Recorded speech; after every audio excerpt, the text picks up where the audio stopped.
Dewa Obat Terkuat, Bab 593. Xiao Hei berbalik dan melihat bahwa itu adalah Ye Qiansui. Dia tidak tahu harus berkata apa pada Ye Qiansui sejenak. Kakak ipar, jangan khawatir, kakak laki-laki tertua saya bukan orang biasa dan akan baik-baik saja. Dia menghibur Ye Qiansui, dan pada saat yang sama dia menyuruh dirinya untuk tenang. Memang Lin Yi bukanlah orang biasa dan tidak akan pernah mudah mendapat masalah. Bukan perkara mudah bagi orang-orang itu untuk membunuh Lin Yi, apalagi sekarang banyak sekali orang yang terlibat, dan penangkapan ini dilakukan secara terbuka oleh aparat penegak hukum di kalangan bawah tanah. Ini menunjukkan bahwa mereka tidak berani menyakiti Lin Yi secara diam-diam. Jika mereka ingin menggunakan aturan lingkaran di atas tanah untuk membunuh Lin Yi, akan ada proses. Lin Yi pasti akan menemukan cara untuk keluar dari tata letak ini. Dia juga akan memikirkan cara untuk tidak membiarkan apapun terjadi pada Lin Yi. Lin Yi, Ye Qiansui baru saja mendengar Xiao Hei marah, dan jelas sekali masalahnya sangat sulit. Bahkan orang berstatus Xiao Hei pun merasa kesulitan. Kakak ipar, aku akan menjaminmu dengan kepalaku bahwa kakakku akan baik-baik saja. Xiao Hei menepuk dadanya dan berkata, tidak ada seorang pun di dunia ini yang bisa menyakiti kakak. Percayalah padaku. Suaranya nyaring dan penuh percaya diri tanpa ragu-ragu. Selama bertahun-tahun, dia belum pernah melihat orang yang benar-benar dapat mengancam Lin Yi. Ye Qiansui mengerutkan bibirnya. Dia benar-benar ingin mempercayai apa yang dikatakan Xiao Hei, tapi sekarang situasinya seperti ini, dia tidak tahu harus berbuat apa. Kakak ipar, saat ini, kamu harus lebih mempercayai kakak laki-lakimu. Terlebih lagi, saat ini, kamu harus tenang dan berhenti memberi kesempatan pada musuh. Xiao Hei berkata, lalu apa yang bisa kulakukan? Ye Qiansui ingin membantu. Tetaplah di sini, aku akan mengatur orang-orang baik dan melindungimu. Jika kamu aman, kakak tertuaku bisa bergerak dengan mudah. Apakah kamu mengerti maksudku? Ye Qiansui mengangguk. Liu Feifan, Xiao Hei berteriak, dan Liu Feifan segera berlari masuk, dengan kekhawatiran tertulis di wajahnya. Lindungi kakak iparku, mengerti. Saya ingin menyelamatkan saudara Lin bersama-sama. Ikuti perintah. Xiao Hei berteriak sambil menatap Liu Feifan, kamu bukan lagi orang biasa. Bagimu, melaksanakan perintah adalah kewajibanmu. Dia menghampiri Liu Feifan, harapan saudara terhadapmu tidak hanya itu, hidupmu juga penting sekarang. Lebih penting dari hidupku, kata-katanya membuat tubuh Liu Feifan gemetar tak terkendali. Ini adalah Jenderal Naga, dia bilang hidupnya lebih penting daripada hidupnya. Kata-kata Xiao Hei tidak dapat diragukan lagi. Jalankan perintahnya. Ya, Xiao Hei segera menjawab. Setelah membuat pengaturan untuk memastikan keselamatan mereka, Xiao Hei segera membawa orang-orang itu keluar. Dia harus mengambil tindakan secepatnya. Jika Tuan Qi masih tidak mengambil tindakan dalam situasi yang paling ekstrim, maka dia tidak akan peduli tentang apapun. Paling buruk, jika dia memberitahu tim God of War secara langsung tentang masalah ini, dia tidak akan mempercayainya. Mantan rekan dan saudara Lin Yi akan menyaksikan Lin Yi mati. Ketika saatnya tiba, tim God of War akan melakukan kerusuhan, dan kota utara akan digulingkan. Pada saat itu, Menara Bintang 7, ini awalnya merupakan sebuah atraksi, warisan dari zaman kuno, dan merupakan bangunan landmark di utara kota. Namun sekarang tempat ini telah menjadi tempat di mana Lin Yi dipenjara, dan orang luar tidak diperbolehkan mendekat. Ada orang-orang yang berjaga di sekitar, dan keamanannya sangat ketat. Siapapun yang berani mendekat dengan gegabah akan dibunuh. Hanya ada satu ruangan di Menara Bintang 7 yang dikelilingi oleh perisai pelindung yang terbuat dari baja halus, dan Lin Yi sedang duduk di dalamnya. Hanya ada meja dan kursi di dalamnya, yang juga terbuat dari baja halus dan dilas ke lantai. Lingkungannya kedap udara dan bahkan tidak ada jahitannya. Melarikan diri dari sini dengan tangan kosong adalah sebuah mimpi. Lin Yi duduk di sana, tenang dan tenang. Dia tahu apa artinya datang ke sini.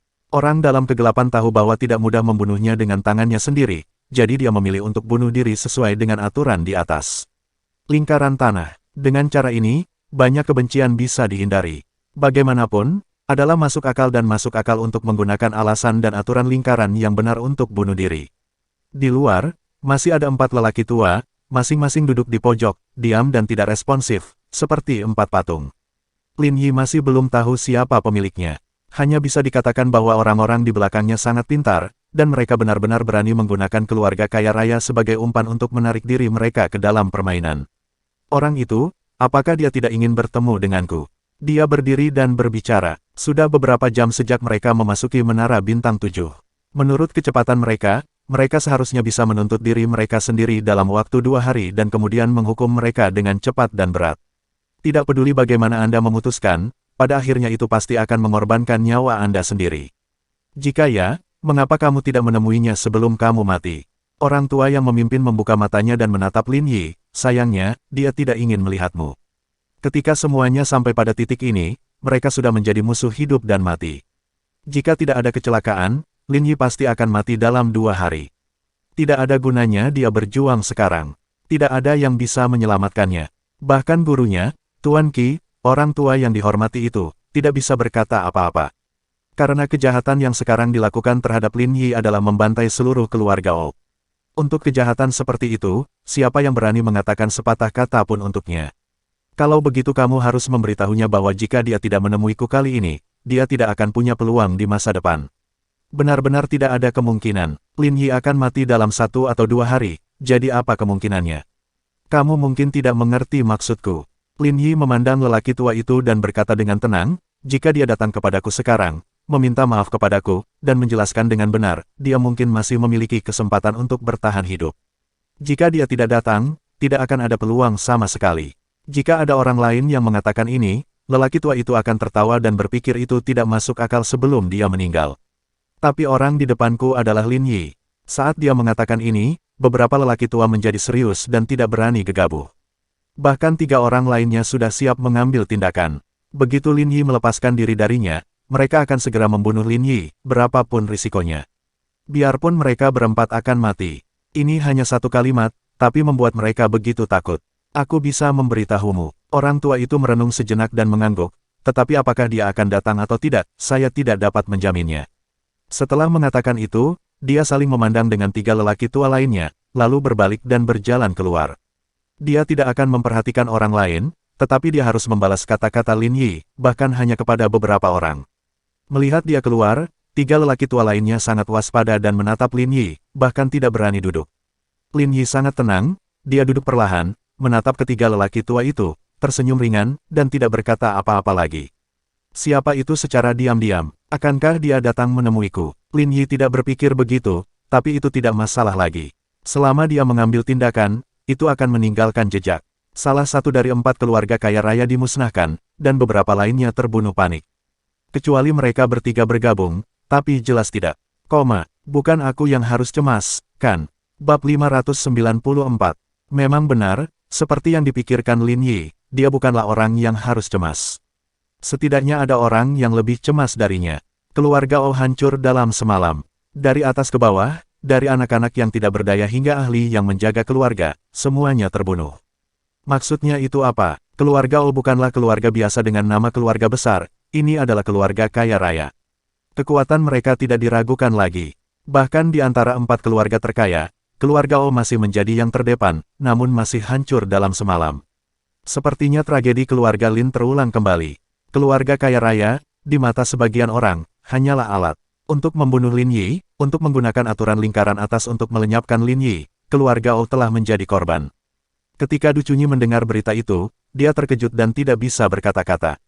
Dia tahu betul orang seperti apa Ouyang Yi itu.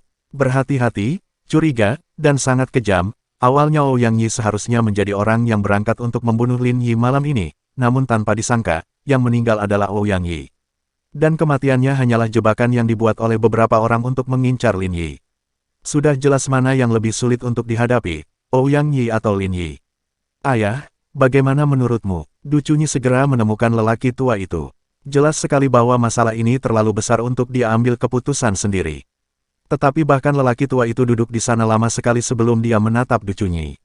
Aduh, apa yang terjadi saat itu terjadi lagi. Dia menggelengkan kepalanya, tapi sampai saat ini, kami belum tahu siapa pembunuhnya.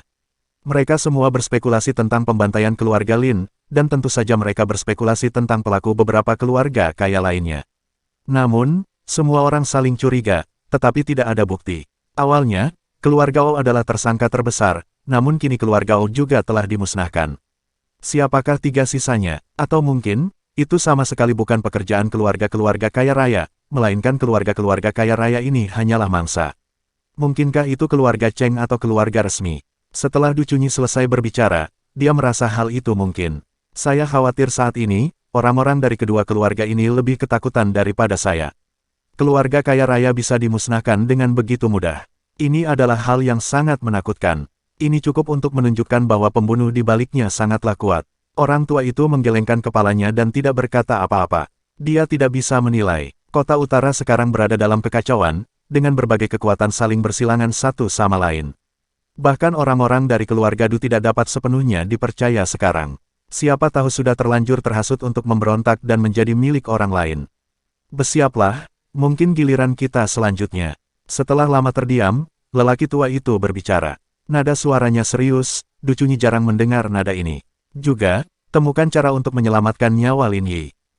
Du Chunyi tertegun sejenak, menyelamatkan nyawa Lin Yi. Pembunuhnya takut pada Lin Yi hanya ketika dia masih hidup. Satu-satunya orang yang mungkin bisa menangani si pembunuh adalah Lin Yi.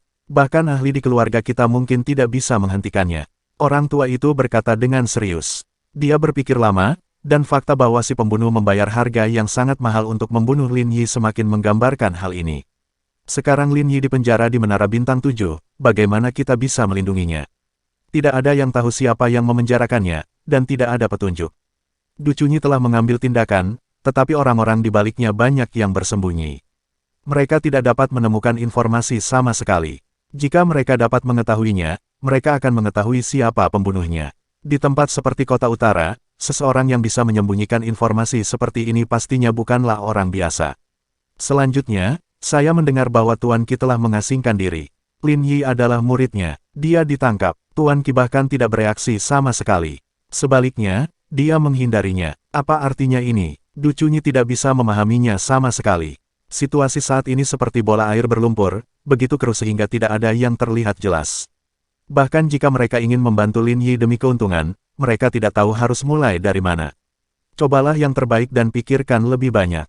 Orang tua itu tidak banyak bicara. Saya merasa jika Lin Yi meninggal, maka keluarga kaya raya kita yang lain tidak akan jauh dari kehancuran. Du Chunyi mengangguk. Aku tahu, aku akan terus memeriksanya. Masalah ini sangat penting. Sekarang bukan lagi waktunya bersaing demi kepentingan kecil.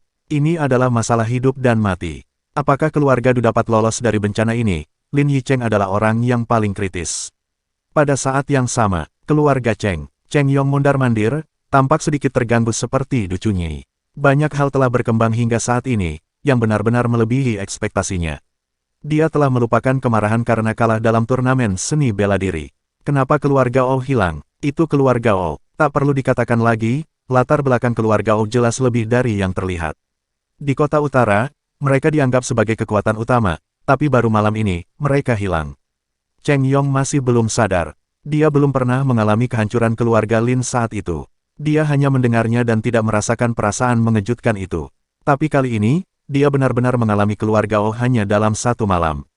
Dia bahkan melihat Ouyang Yi di siang hari, tapi Ouyang Yi terbunuh di malam hari. Cheng Yong mondar-mandir, menolak untuk duduk. Dia berjalan seperti ini sepanjang sore tanpa merasa lelah. Tuan, Lin Yi sekarang dipenjara di Menara Bintang 7. Apa yang harus kita lakukan? Melihat Cheng Yong kesal, bawahannya tidak berani bertanya lagi. Apakah kamu menemukan petunjuk? Siapa yang menjaga Lin Yi? Entahlah, aku hanya tahu mereka adalah 4 lelaki tua, tapi siapa mereka, dari mana asal mereka, dan dari kekuatan mana mereka? Semua informasi diblokir dan tidak ada yang dapat ditemukan. Mereka sangat pasif dan tidak dapat melakukan apapun yang mereka ingin lakukan. Cheng Yong menghela nafas. Dia juga sangat bingung sekarang. Latar belakang keluarga Cheng bisa dikatakan yang terburuk di antara 4 keluarga kaya raya. Jika pembunuhnya benar-benar mengincarnya, keluarga Cheng mungkin tidak punya kesempatan untuk melarikan diri. Dan sekarang, satu-satunya yang bisa melawan si pembunuh mungkin adalah Lin Yi. Jika tidak, orang itu tidak akan membayar harga sebesar itu untuk membunuh Lin Yi. Memeriksa, Cheng Yong mengertakkan gigi dan berkata, berapapun biayanya, kamu harus mencarikan beberapa informasi untukku. Ya, Cheng Yong hendak pergi ketika seseorang tiba-tiba berlari dengan kecepatan tinggi. Tuan, ada berita. Kami menemukan seseorang menyelinap ke Menara Bintang 7. Dia adalah seorang master. Begitu bawahannya mendapat kabar tersebut, mereka langsung kembali untuk melaporkannya. Tuan, apakah Anda yakin dengan identitas Anda? Saya tidak yakin, Tuan itu sangat kuat. Para pria itu ragu-ragu sejenak, ini jauh di luar dugaan kami. Kami tidak berani menindaklanjutinya. Dia bahkan curiga bahwa tuannya telah menemukannya sejak lama dan mengabaikannya. Siapa itu? Kekuatan yang mana? Apakah sudah mulai mengambil tindakan? Cheng Yong mengerutkan kening dan terus menebak-nebak dalam pikirannya, tapi dia masih tidak bisa menebak siapa orang itu. Pada saat itu, Ada seseorang yang berdiri di puncak menara bintang 7. Matanya seperti cahaya bintang, yang membuat orang merasa ketakutan hanya dengan melihatnya. Dia mengetukkan kakinya dengan lembut, saya di sini untuk membunuh. Bersambung.